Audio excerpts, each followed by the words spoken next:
Kapoy kay jogging pre no, sa mo tagpila ka kilometro atong joggingon pre. Ay, pre. Ay, chicks. Ay, pre. Dili lang tapailod pre kay basin tuyab ni. Padayon lang kasog tong jogging. Okay, lawi. Tuyab ba? Balikan ako ni. Wa sila kabalo. Hi, miss. Hello. Binuang naman to. Dili man to tinuod nga tuyab ka ma'am kay tulo mo gud mi. Kay basin maunahan ko nila ba. Ay, ayaw lang. Pwede ko? Pwede pag kumangota na sa imo, ha? O sige, way problema. Unsa imong trabaho? Sa una na maligya kog siya. Sa karon ma'am, vlogger ko. Ay, vlogger?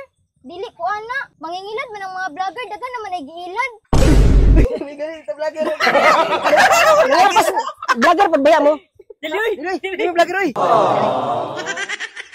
Karon ra man ko na adlaw na vlogger, pero pwede na ko ipadayon ang pagbaligya og siya. Tarong nga ra na imong gipang istorya. Unsay siya? Siya, ako an siya. Pwede ko siya buhay mo. Pero di ko kaya.